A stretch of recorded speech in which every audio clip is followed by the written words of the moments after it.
Hola y Dios te bendiga grandemente.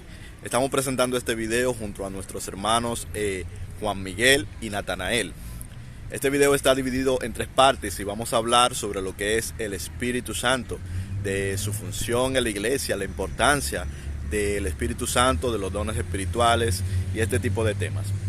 Este video, como les dije, está dividido en tres partes, por lo tanto esta es la segunda parte. Esta es la parte del medio, vamos a decirlo así. Si no has visto la primera parte que está en el canal de Natanael, te invito aquí. Aquí debajo está la dirección del video y del canal. Te pido que te suscribas si no lo estás en el canal. Y también está luego la tercera parte que va a estar en el canal de Juan Miguel, que también tendrás el enlace aquí debajo para continuar luego de esta que sería la segunda. Dios les bendiga mucho, espero que esto sea de mucha edificación para todos los que lo vean, igual como lo ha sido para nosotros. Nos vemos. Dice el Señor Jesucristo, Pablo dice de Jesús que subiéndolo a lo alto tomó cautiva la cautividad y dio dones a los hombres. Pablo en 1 Corintios 12 y 1 Corintios 13 habla de unos dones del Espíritu. La pregunta es, ¿son imprescindibles los dones del Espíritu para la iglesia del Señor? ¿Qué creen ustedes con respecto a ello? Puede responder Juan Miguel también en el orden, ya como respondió la primera Juan Ramón, Juan Miguel puede responder también de primero.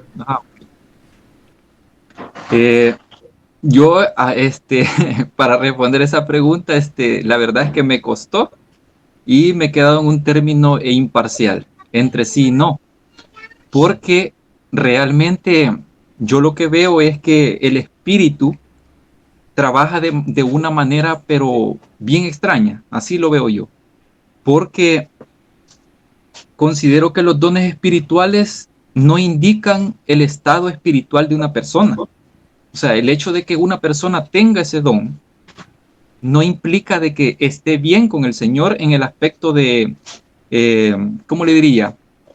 De estar obedeciendo a los mandamientos de Jesús, sino que yo lo veo como que el Espíritu Santo trabaja en diversas circunstancias para lograr un objetivo que es el restaurar a las personas que están presenciando ese don espiritual en ese momento. Tal lo vemos cuando el rey Saúl y los mensajeros que envía para prender a David, para matarlo, vemos que ellos, en vez de ir y encontrarlo, lo que hacen, lo que terminan haciendo es profetizando, porque ese es uno de los dones espirituales. Y yo digo, ¿cómo es posible que una persona que esté tratando de matar a otro termine profetizando? Sí. Entonces quiere decir que los dones espirituales no se manifiestan solamente en las personas que creen en lo que es el carácter de Jesús, que creen en Jesús como su Salvador, sino que se manifiestan en diversas circunstancias para poder restaurar a otros en ciertos momentos. Otra cosa que vi yo es que otro caso interesante es que al ponerlo como parangón, ¿verdad? Con respecto a lo que el rey Saúl estaba queriendo hacer con David, lo vemos también en Caifás, cuando él profetiza en aquel tiempo que tenía que morir un hombre en vez de que toda una nación perezca. Buen dato. Ese es otro punto. Y Caifás, ¿qué era lo que quería hacer con Jesús? Quería hacer lo mismo que Saúl con David. Quería matarle, llevarlo a la muerte. Entonces yo veo aquí al Espíritu haciendo un trabajo extraño. Para mí, yo así lo veo, como un trabajo extraño. Y en contraste con lo que son los frutos del Espíritu, esto sí indica que esto sí viene realmente de una persona que vive para Cristo. O sea, todos esos frutos del Espíritu indican que esta persona está viviendo en Cristo. No, o sea, es un contraste con esos dones espirituales, porque me encontré como con un bloque, ¿verdad? De decir si son iguales los dones si son iguales los dones a los frutos del Espíritu, pero realmente yo veo que no, porque los dones espirituales se manifiestan tanto en personas que no conocen de Dios o que tienen un propósito negativo, incluso en ellos se muestra el Espíritu y comienza a dar esos dones para poder restaurar a otros. Y vemos que los frutos del Espíritu incluso comienzan con el amor, que es la base primordial para poder diferenciar a una persona que cree y que no cree en Jesús. Gracias. ¿Qué dice Juan Ramón? Bueno, yo pienso que los dones no están allí para que nosotros lo identifiquemos en otros. Interesante. Creo que eso no es lo importante. O sea, no es que porque una persona tenga dones, entonces nosotros vamos a identificar a la persona por esos dones. Como muy bien Juan Miguel dice, es por el amor. Pero ¿qué pasa? Que tampoco nosotros podemos identificar el amor. Estas son cosas de juzgar y nosotros no tenemos la capacidad de juzgar. Es decir, yo no tengo la capacidad de juzgar, por ejemplo, que Natanael tiene buenas intenciones. Uh-huh. Esa capacidad solamente la tiene el Espíritu. Yo lo puedo saber si el Espíritu me lo revela. Correcto. Fuera de ahí, yo tengo que creerlo. Bien, entonces eso es lo primero. No se trata de la importancia de los dones. No viene para yo juzgar a los demás, sino que es algo más bien personal. Bien. Tiene una importancia dentro de la iglesia también, que Pablo no la dice, ¿verdad? Pero sobre todo es algo personal, porque Jesús le dijo a sus discípulos: a ustedes les conviene que yo me vaya, porque si yo no me voy, entonces no les voy a enviar, o sea, no vendrá el Espíritu. No es que el Espíritu no estuviera, fíjense en esto, el Espíritu ya estaba, ¿verdad? Pero el Espíritu no estaba cumpliendo la función que estaba cumpliendo en ese momento Jesús. Entonces, si Jesús estaba cumpliendo ya esa función de ser la misma imagen de Dios en la tierra para con los que le seguían y los que interactuaban con él, ¿por qué Jesús dice que le conviene que yo me vaya? Para que venga el Espíritu, si ya él está ahí. La razón es que Jesús, el Verbo, ¿verdad?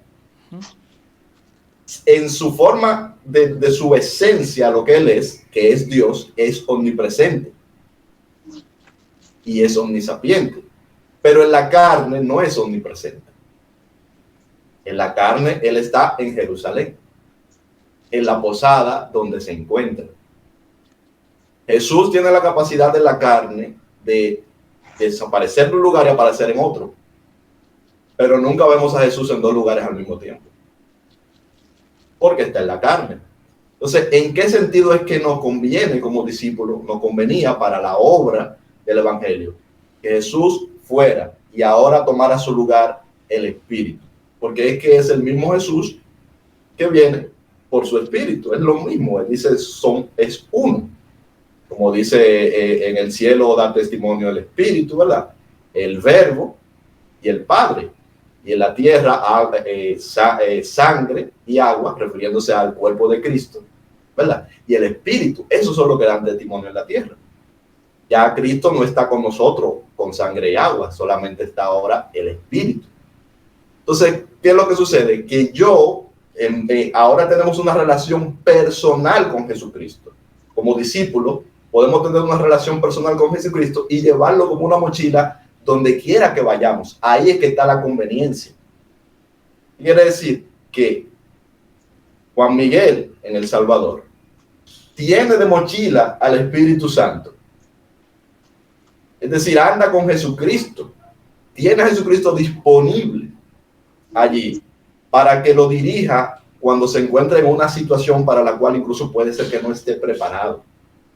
Para cuando se encuentre con una situación en la cual necesita que Cristo lo dirija, lo tiene ahí presente. Quiere decir que yo aquí en República Dominicana tengo a Cristo aquí presente conmigo. Y en el momento en el cual le necesito para cualquier situación, puedo clamar a Él y lo tengo aquí porque ese espíritu, como ese espíritu está en todos lugares. A esto entiendo yo que esto es lo que Jesús quería decir cuando decía a ustedes les conviene. Porque Jesús le ha dado a ellos una misión.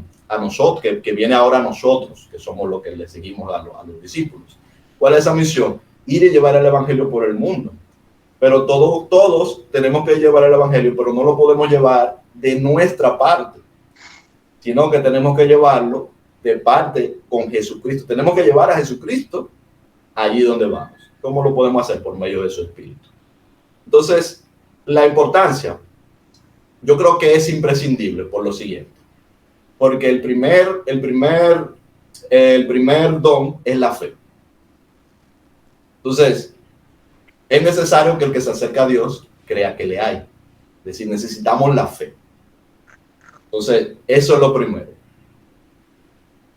Hay otros dones que se van a manifestar, ¿verdad? Y esos dones son los que realmente van a producir el fruto. Juan Miguel decía muy claramente que lo importante es el fruto. Pero como le decía al principio, nosotros no podemos evaluar el fruto. Porque el amor se finge, la caridad se finge, la bondad se finge. ¿Entiendes?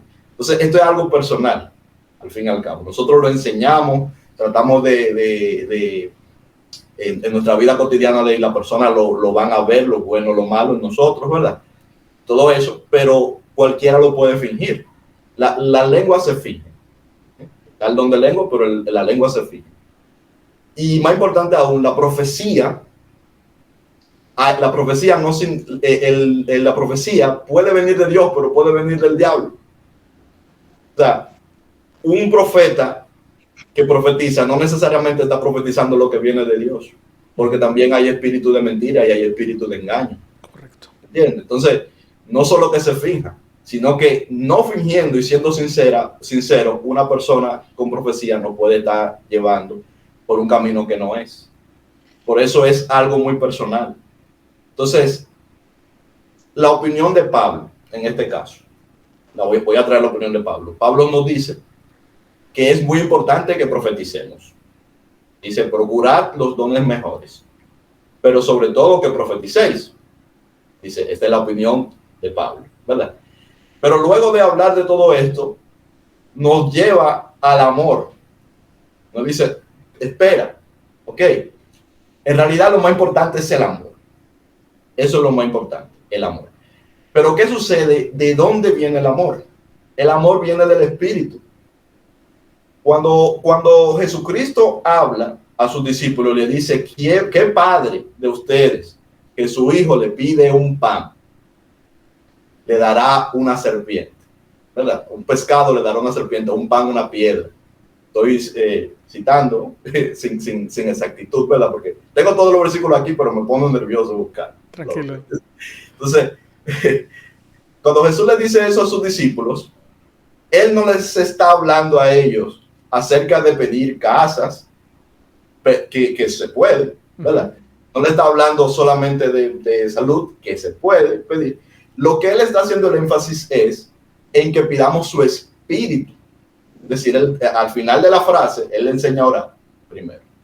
Le enseña a los discípulos a orar. Les dice, así es que ustedes tienen que orar. ¿Cómo van a orar? Primeramente dándole la gloria a Dios y inmediatamente perdonando a todo aquel con el cual tú tienes algún problema, a cualquier persona que hayas ofendido o te haya ofendido, perdónalo, ¿verdad? Y luego entonces las demás cosas. Este es el patrón que nos da Jesús. Y luego nos dice lo del pan, y nos dice, ¿cuánto más vuestro Padre os dará su espíritu al que lo pida? Es decir, todo esto que Jesús nos acaba de decir es para decirnos que tenemos que pedirle al Padre su espíritu. Pero ¿por qué tenemos que pedir su espíritu? ¿Qué relación tiene eso con que nosotros perdonemos a los que nos ofenden? Y con esta oración que está centrada básicamente en eso, ¿verdad? Tiene que ver con lo que Jesucristo venía diciendo antes. Jesucristo venía diciendo, mira, el que te quite lo tuyo, no pidas que te lo devuelva. El que te da una mejilla, preséntale la otra. El que te obliga a llevar carga por una milla, llévala por dos, ¿verdad? Todas estas cosas nosotros las podemos fingir y hacerla por fingimiento, pero en realidad lo que necesitamos es hacerla por amor. Pero ¿de dónde va a salir ese amor? Porque cuando alguien viene y me agrede, cuando alguien se me mete delante en una fila, por ejemplo, la reacción mía en la carne no es amor.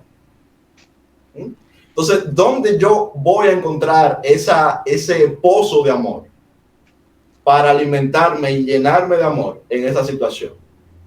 Jesús nos está diciendo, todas estas cosas que yo le acabo de decir que ustedes tienen que hacer, yo sé que ustedes en su carne no pueden, pero ustedes tienen un Padre que, siendo bueno, y no como ustedes que siendo malo dan cosas buenas, pero él aún más siendo bueno, le va a dar en ese momento su espíritu. Entonces, ese espíritu que él nos va a dar es el que nos va a dar el amor.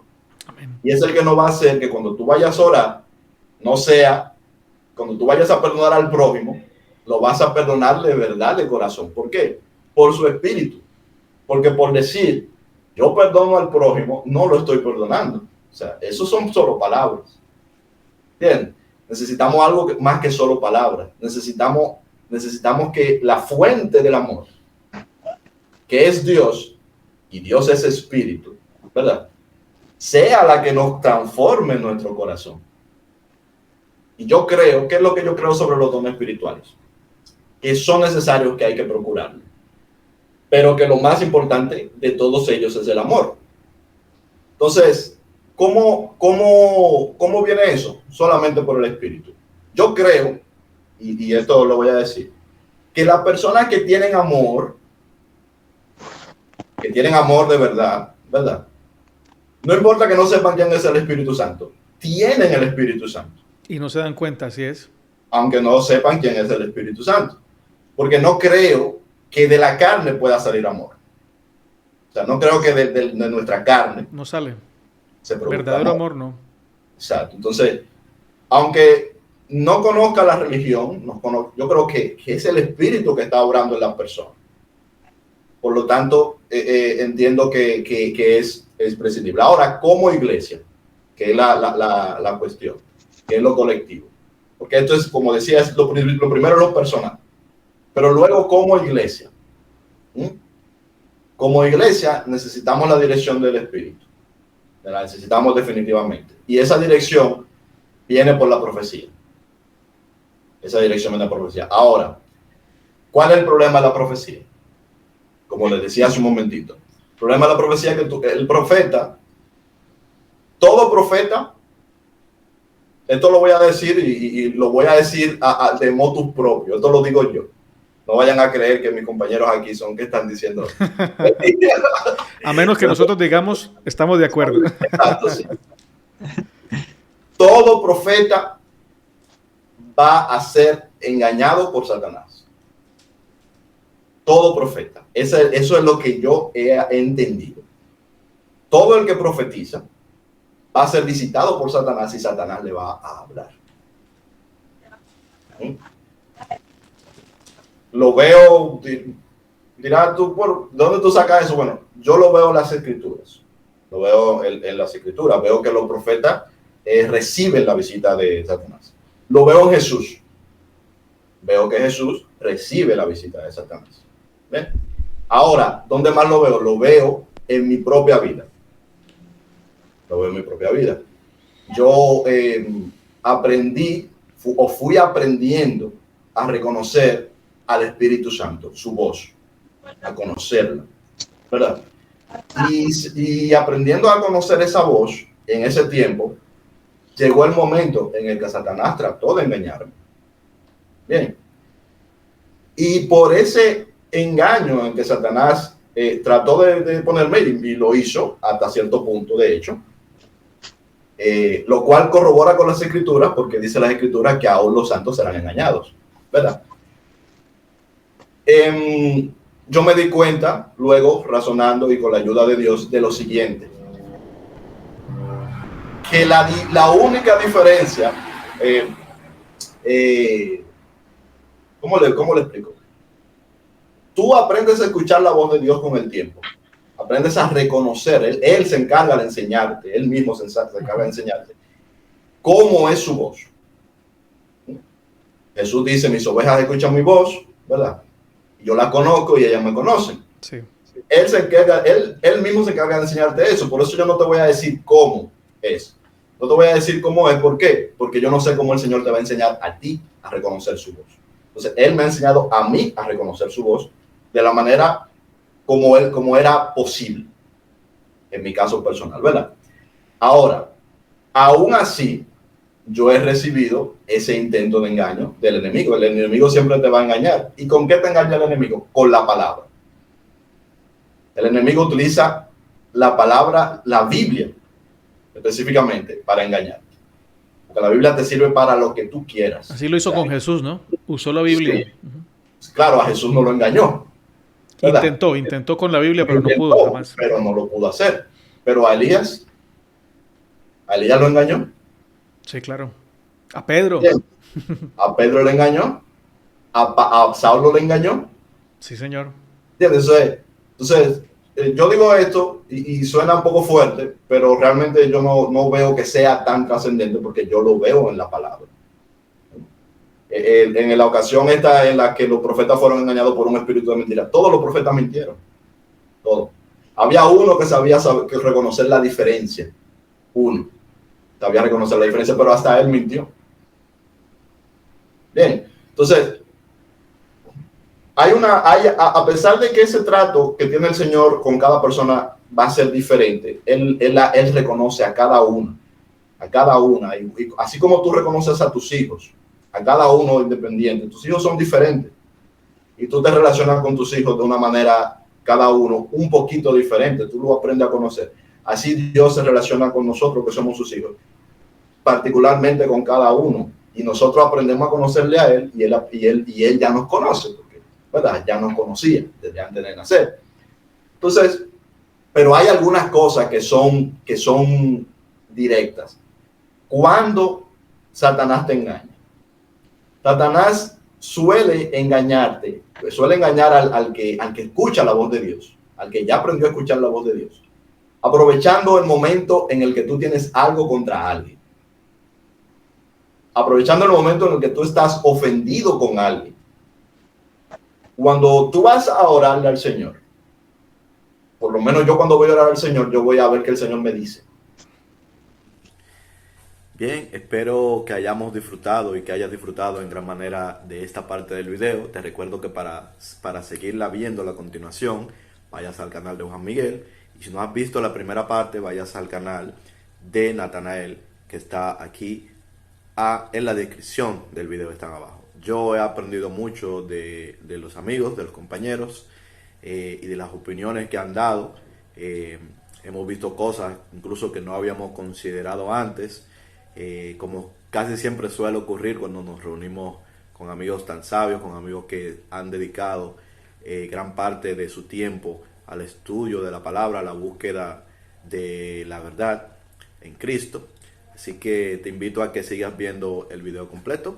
Nos vemos pronto. Dios te bendiga. Chao.